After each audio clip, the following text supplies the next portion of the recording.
first graders, welcome back to another reading with Miss Fox. Today is day 2, part 2 of reading through our Magic Tree House book, The Hour of the Olympics. And yesterday we left off with Jack and Annie first arriving at ancient Greece.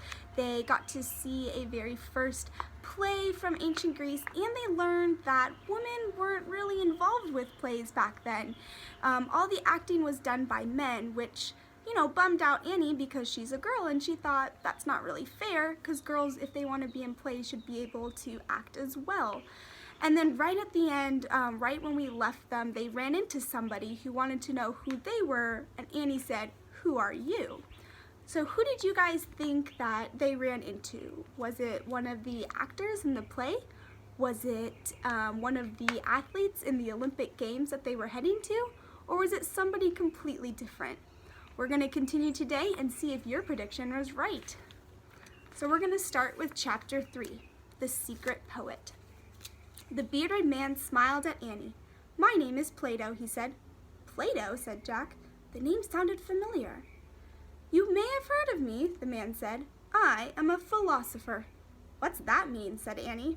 "A lover of wisdom," said Plato. "Wow," said Annie. Plato smiled at her. "It's odd to see a girl walking so bravely through Olympia," he said. "You must be from far away." "We're Jack and Annie," said Annie, "and we come from Frog Creek, Pennsylvania. It's very far away." Plato looked puzzled. Annie turned to Jack. "I think we should show him our cards," she said in a low voice. "He's a lover of wisdom." Let's go ahead and pause there. Do you guys remember that Morgan gave them special library cards and gave them instructions to give them to the wisest person that they meet? And they just met Plato, a philosopher, who says he's a lover of wisdom, which sounds like a pretty wise guy to me. Let's see what happens. Jack nodded. He reached into his bag and took out the secret library cards. He showed them to Plato. The letters M and L that stood for Master Librarian glittered on the cards. "Amazing," said Plato. "I've never met such young Master Librarians. Why have you come to Olympia?" Jack pulled out the piece of paper with the title of the story. "We're looking for this story," he said. "Oh yes," said Plato softly. "This was written by a brilliant poet, a friend of mine, in fact." "Do you know where the poet lives?" asked Jack. "Very near here," said Plato. "Will you take us there?" asked Annie. "Yes, but I must warn you, never tell anyone who the poet is," said Plato. "It's a secret." "We won't," whispered Annie.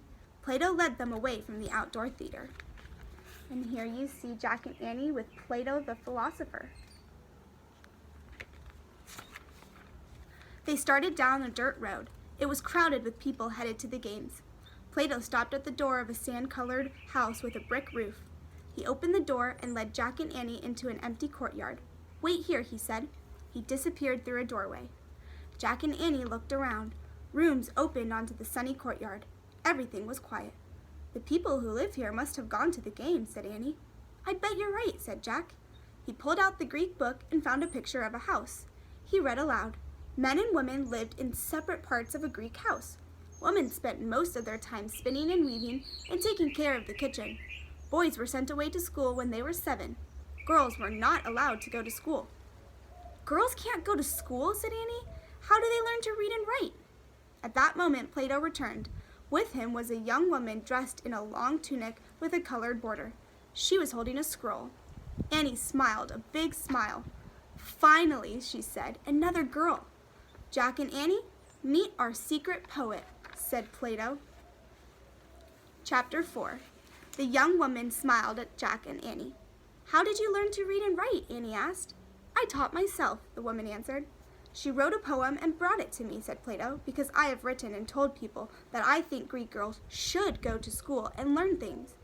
"Is that the poem?" said Jack. He pointed to the poet's scroll. "Yes," said the young woman. "It's a wonderful story," said Plato, "but she'll get in trouble if it is read in our land. You must take it back to your faraway home, where it will be safe." And here is the picture of the secret poet. The poet handed Jack her scroll. He put it into his backpack. "Tell us your name," said Annie, "so we can tell people who wrote the story." The young woman shook her head. "I cannot," she said.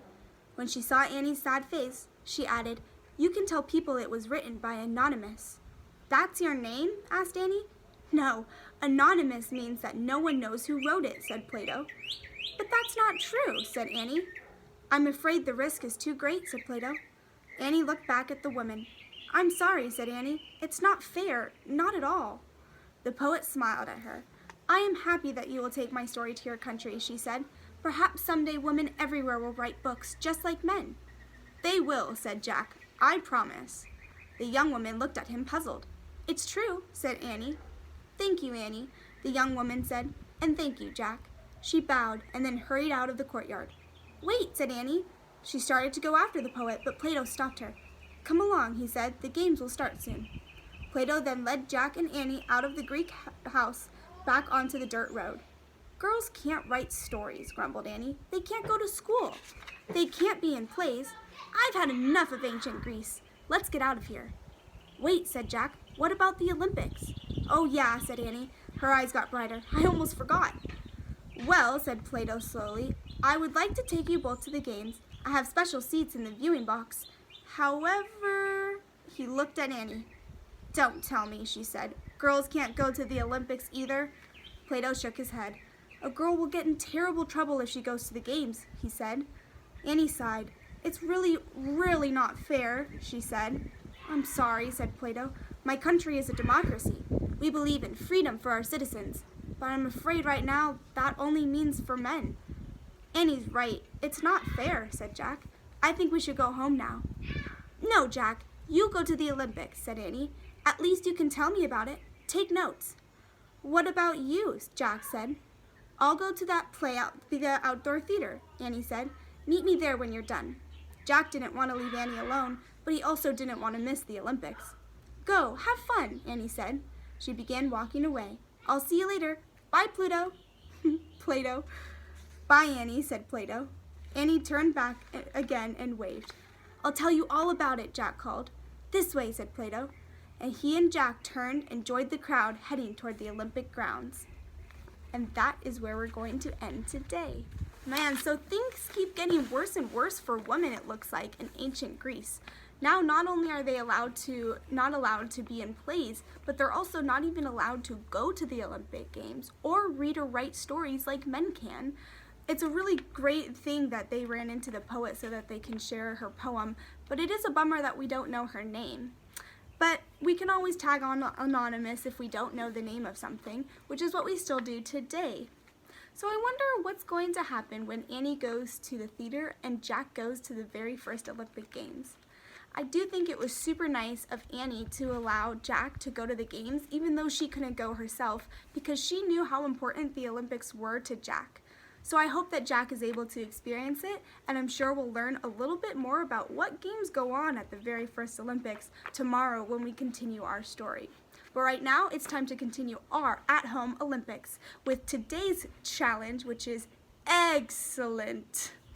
Welcome back to day 2 of At-Home Olympics. Today you are going to need some eggs. So this is our excellent race where we are going to be doing a couple different activities using eggs at home. So make sure you ask your parents if it's okay first. But then the second thing you'll need is a spoon, because we are doing a race where you're going to take your egg, you're going to put it on your spoon, and the first person to cross the finish line wins without dropping it. If you drop it, you gotta start over.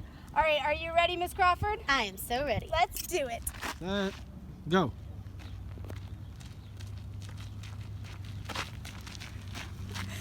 Yeah! Woo! Second egg game for you guys is a egg toss. So what we're going to do is I have my friend Jacob here. We are going to stand facing each other, and we're simply going to be starting by tossing the egg back and forth. Every time somebody catches it, you have to take a step back. The first person who throws it and doesn't catch it, loses the game, and the other person wins, which means I would have won if he dropped it. All right, let's go ahead and do it.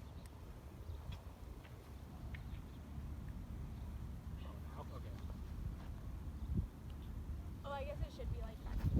Wow.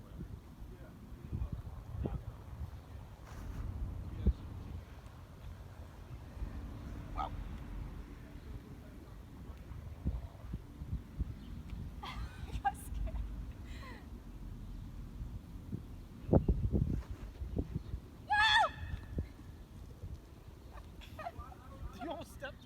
Well, that time Jacob won. Very good job. Congratulations. He is the Egg King.